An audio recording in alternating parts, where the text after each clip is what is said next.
I have never felt so frustrated about a video game before until I got to this part of the game. I was fucking annoyed. Shadow Infinity Gaming. Hi, my name is Jay, and if you're new to this channel, I am currently playing Kingdom Hearts.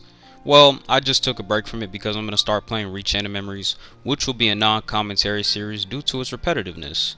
Now, let me just start by saying it feels good having some form of redemption playing this game because younger me was a complete idiot.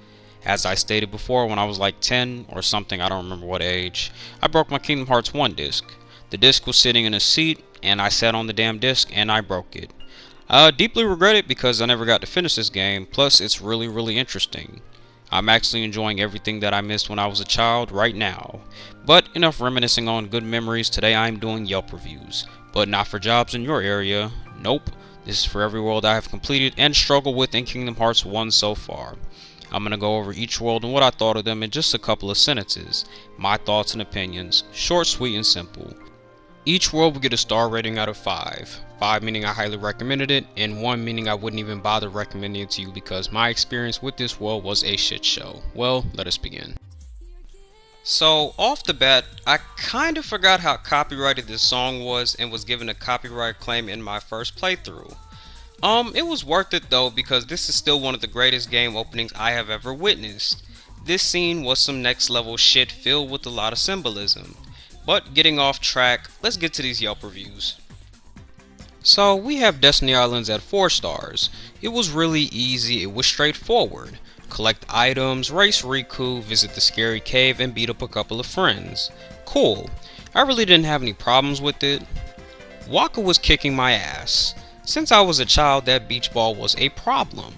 Then finding out you had to fight him, Titus, and Selphie all at once really had me shook. And apparently I missed a fight with Riku, but other than that, I had no real problem with it. Sitting at 2 stars we have Traverse Town. If it didn't hurt that it was already confusing in the beginning, then the middle and end already confused me as well. I still got lost. As a kid, I can never find the dog and the duck. 10 years later and I still didn't know where the hell to go. But is it really my fault, or any of our faults, because I know I'm not the only one who got lost here. The game wasn't specific on where to go. So, after wasting 30 minutes wandering around, I finally decided to head back to the first district. That's when I noticed something in one of my recordings.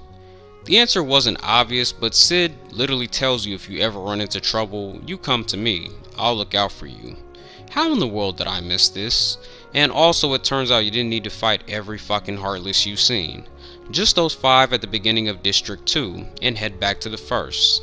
Yet the game made it seem like you had to keep moving forward and fight every Heartless until an actual clue showed up.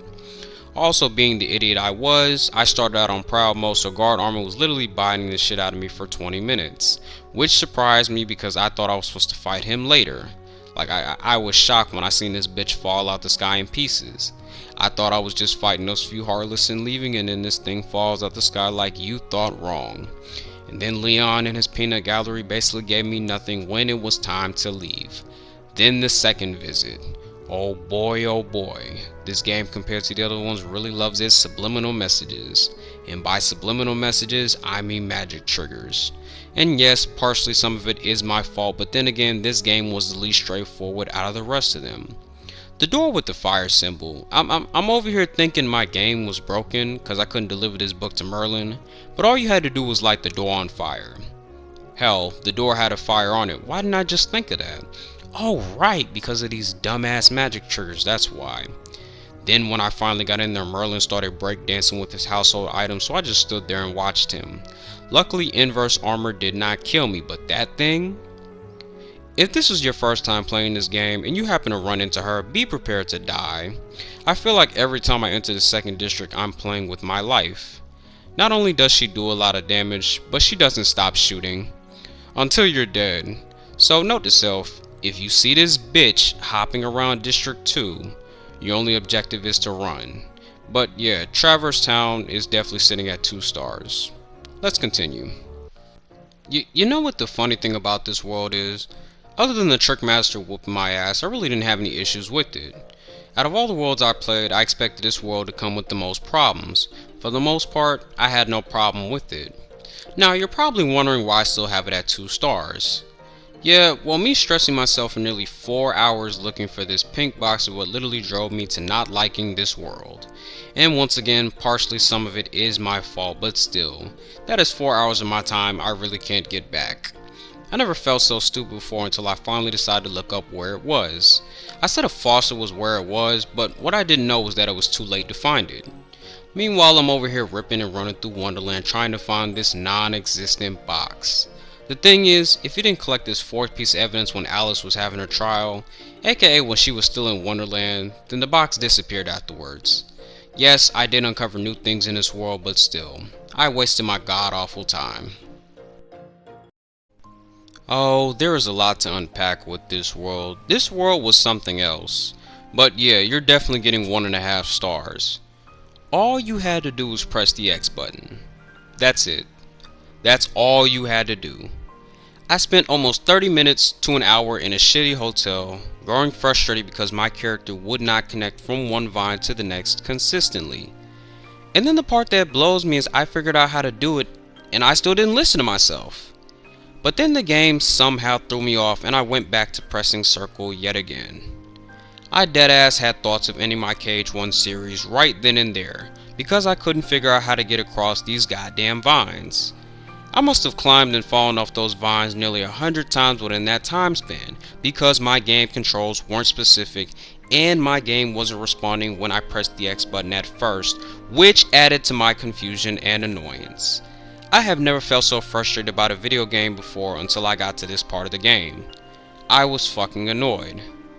Then what really blows me is the fact that I found out I did the vines and went in a complete circle for absolutely no reason. Why? Because I missed the damn cutscene in the tent. And the thing about this game which I learned is you really have to double and triple check when you talk to characters, because you will end up missing something if you don't. I remember after I recorded that episode I was so done. I was so done. Then I still wasn't finished because after finally going back through the vines from hell, I had to go back to the tent. Then I had to go back through the vines and back to the treehouse yet again. I must have ran 3 laps around deep jungle. Then I had to go back to the camp one last time to finally get to the boss I had been waiting for. So 4 laps. And then the story still isn't over after that. After that, I finally had that boss fight with Clayton and he whooped my ass almost 10 times in a row before I said fuck it and gave up. I had to go back to Traverse Town and grind for hours just to get my levels up and buy potions before I finally decided to head back and beat the shit out of him. And that took 1 try. Even without the Vine segment, I was still annoyed with all the damn back and forth I experienced with this world. Not to mention I died multiple times to random Heartless because I had no potions. Out of every world I played, I died here the most. Deep Jungle took me 3 whole episodes to finish, and I still have to go back for its White Trinity later on. There was nothing simple and clean about this world. I absolutely hated it. I should have just left Donald's ass in Deep Jungle and called it a day. All because of friendship.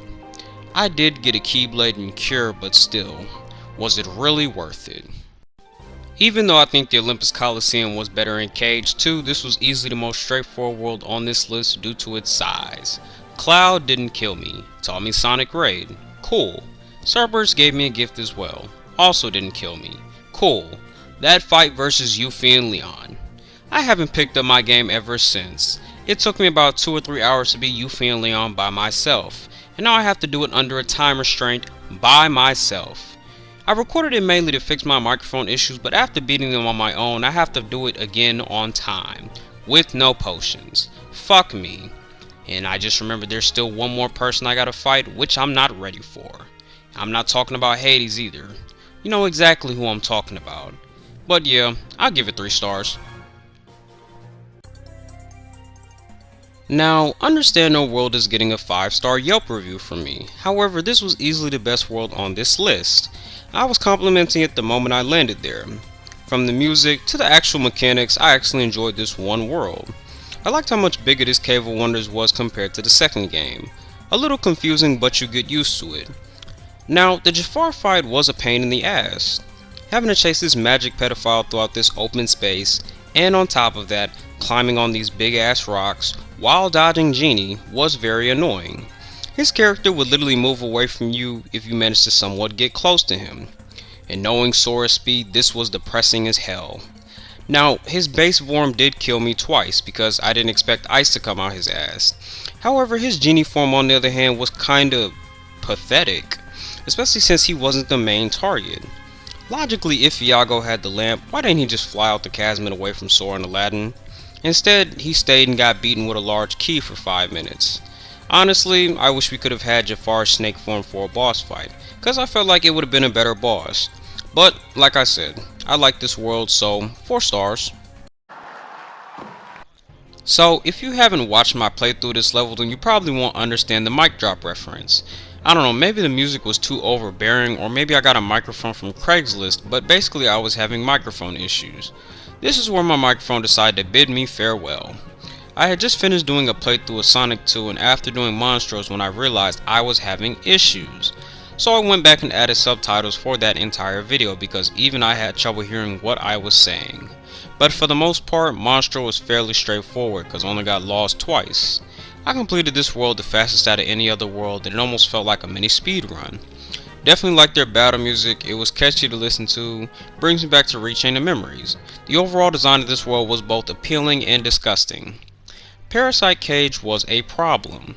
He was on demon time. I ended up running out of potions and I thought it was the end of the world, but then I remembered I had Cure, so all was kinda good. He still nearly killed me on multiple attempts. Even with Cure, I was so close to death many times that I honestly thought I was gonna have to fight his ass again. But other than that, I handled business as usual. And this was also the one world where I didn't die at all, so congrats to me. Also, Geppetto's a dumbass. Now, that is all the worlds I have done so far. However, this video is not done just yet. I did have a couple of minor issues playing this game, and since this video has rolled on long enough, I'm gonna try to be brief with what I'm complaining about. And please heal me, Donald. I'm gonna need you to be on time with these. Help me! Get him the fuck out of here. Matter of fact, sub him out. Every single time. This is what I do in every major world. I sub him out and I take the character from that major world if I can. Donald is what you call a bench player. Your team literally performs better without him. I hate having him in my party. However, Bill Farmer on the other hand will always be welcome in my party. It's 2022 and I still have to beg a 3D character to wave his magical wand and heal me. You can't even call him old reliable. He's a disappointment. Matter of fact, he's more of a disappointment than me. The fact that Goofy and other party members heal more than him is actually embarrassing. And if it makes matters worse, he can't stay alive for shit. It's almost like he's just asking to die whenever I need him. And yes, I get it, he's low on defense, but still, how do you manage to die more than me? I literally don't understand it. The amount of Heartless you get in one area is shocking. They literally keep on coming and coming in rounds and it can be tiresome. I don't remember if Cage 2 had this issue or not, but I'm seeing it in this game and that shit is ridiculous. Where the fuck am I supposed to be going next, and what the hell am I supposed to be doing now? I don't know, why do I have to constantly keep asking myself these two questions?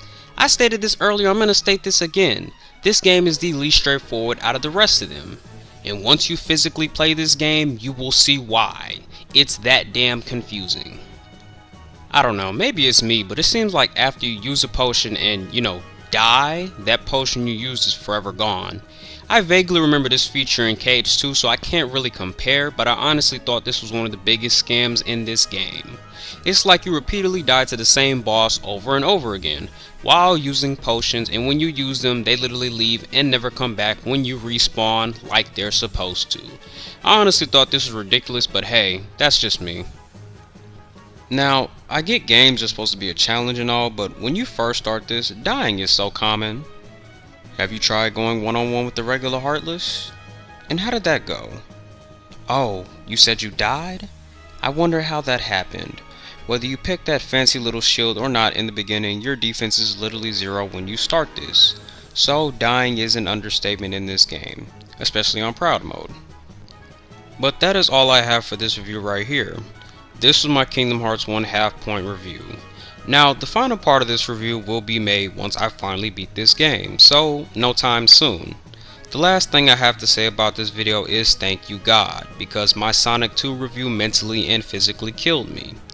I never had my voice change so much in one video, but nevertheless, it's only gonna get better. I'm also gonna start doing game guides and other fun videos in the future, so I'm actually excited about that. I hope you enjoyed this semi-long video. Anywho, stay safe, stay blessed, and have a good day. Deuces.